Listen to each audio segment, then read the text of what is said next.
कभी प्रयास करना, जब तुम्हें लगे जिंदगी में कि बहुत हाथ तंग चल रहा है और बहुत तकलीफ की जिंदगी चल रही, बहुत तकलीफ, बहुत कष्टमय जीवन चल रहा है, बहुत कष्ट।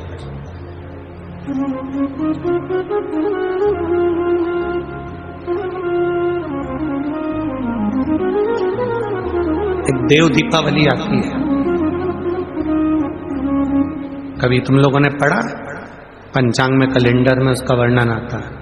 पढ़िए देव दीपावली, अरे बोलो तो जम के, पढ़िए। एक देव दीपावली आती है, एक दीपावली, एक देव दीपावली। इन दोनों दीपावली के दिन अगर प्रयास करना, अगर बहुत कष्टमय जीवन चल रहा हो, फैक्ट्री भी ना चले, दुकान भी ना चले, व्यापार भी ना चले और कर्जा बढ़ते जा रहा हो, टेंशन ही टेंशन पूरी जिंदगी में हो रहा हो, कहीं से संपदा आ नहीं रही हो, धक्के की जिंदगी चल रही हो, तो एक बार मधु का प्रयोग कर देखना।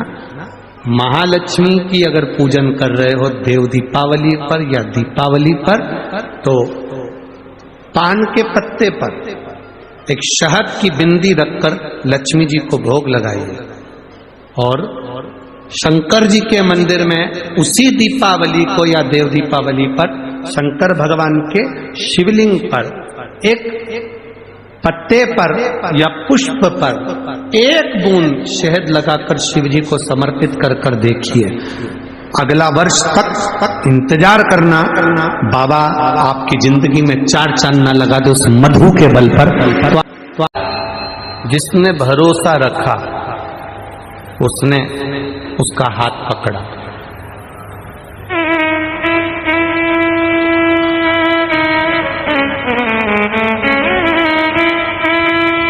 शिव कथा शंकर भगवान को चढ़ाया गया एक लोटा जल खाली नहीं जाता है। जिसने महादेव को एक लोटा जल चढ़ाया है, महादेव ने उसका जल चढ़ाने वाले हाथ को मेरे महादेव ने पकड़ लिया और पकड़ लिया तो उसको पार लगा दिया।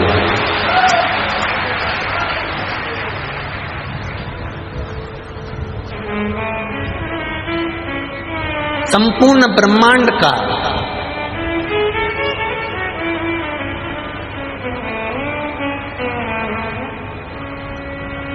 महाराज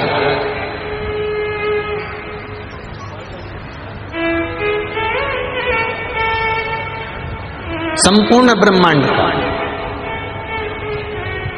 यदि कोई संचालन करने वाला है, संपूर्ण ब्रह्मांड को अपनी मंजिल तक पहुंचाने वाला है, संपूर्ण ब्रह्मांड में अगर कहीं भक्ति का बीज भी प्रकट करने वाला है, संपूर्ण ब्रह्मांड में अगर कुछ देने की सामर्थ्यता कोई रखने वाला है, शुरू से लेकर जीवन के अंत तक प्राप्ति का केंद्र बिंदु अगर कोई प्राप्त करना चाहता है तो वो केवल शिव है।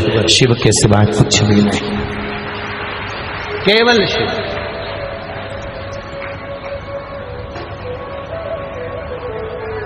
अगर कोई झूठे मुंह से मतलब है कि कोई भगवान को नहीं मानता, भगवान के भजन में नहीं जाता, भगवान शंकर के मंदिर नहीं जाता, भगवान की कथा में नहीं जाता, भगवान के स्मरण में नहीं जाता, भगवान की पूजन में नहीं जाता, दिखावे से भी अगर कोई शंकर के मंदिर में पहुंच गया, उसका मन नहीं, उसका चित्त नहीं, उसका विचार नहीं, फिर भी वो शिव के मंदिर तक अगर पहुंच गया, भले किसी के साथ गया। इतने सारे लोग अगर कथा में आए हैं तो इसमें से कुछ लोग ऐसे भी होंगे जो अपनी मम्मी को, अपने माता को, अपने पिता को, अपने चाचा को, चाची को, काका को, काकी को छोड़ने के लिए भी आए होंगे और उन्होंने कहा मैं कथा सुनने नहीं बैठूंगा, बस आपको छोड़ूंगा, चले जाऊंगा।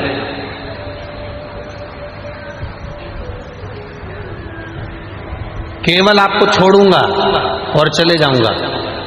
और घर के बच्चों ने जब कहा कि मैं आपको छोड़ूंगा और चले जाऊंगा, तो घर के लोगों को कह देना चाहिए ठीक है, तो हमको उसके दरवाजे तक छोड़ दे और फिर चले जा, मना नहीं है। घर के बच्चे एक बार उसके दरवाजे तक पहुंचे तो भले हमको छोड़ने पहुंचे, पर मंदिर के द्वार तक, कथा के पंडाल तक, भगवान की शरणागति तक आए तो जो एक बार बच्चा अपने माता पिता को कथा स्थल तक छोड़ने आ जाता है, जो एक बार बच्चे अपने माता पिता को मंदिर तक छोड़ने आ जाते हैं, तो मंदिर का सेठ, मंदिर में रहने वाला भोलेनाथ और मेरे शिव महापुराण उस बच्चे का हाथ भी पकड़ लेते हैं, भले छोड़ कर गए।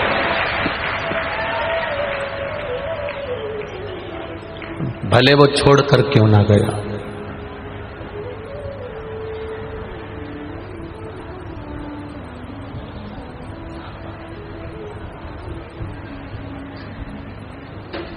जिसने भले कहा मैं कथा में नहीं बैठूंगा, मेरे पास इतना समय नहीं है कि मैं कथा में बैठूं, छोड़ूंगा चले जाऊंगा। हाँ, पति ने कहा मैं कथा में नहीं बैठूंगा, छोड़ूंगा और चले जाऊंगा। हाँ, कोई बात नहीं, तुम चलो तो छोड़ के तो आओ।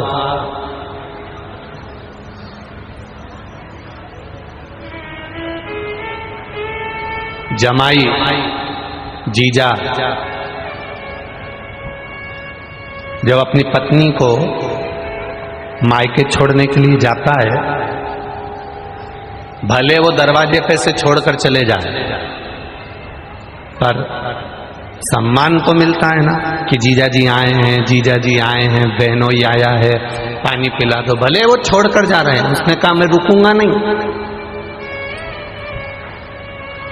पर दरवाजे तक आए तो जमाई अपनी पत्नी को मायके छोड़ने के लिए आता है, भले अंदर प्रवेश करे ना करे, घर के अंदर आए ना आए, दरवाजे से भी अगर लौट कर जाएगा तो भी सास ससुर उसको तिलक करके 500 रुपए का लिफाफा कपड़े दे देते हैं, क्योंकि जमाई आया है।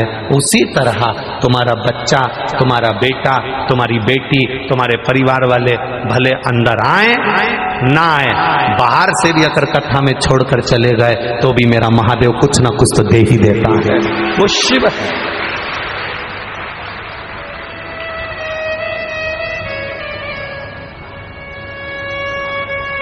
मैंने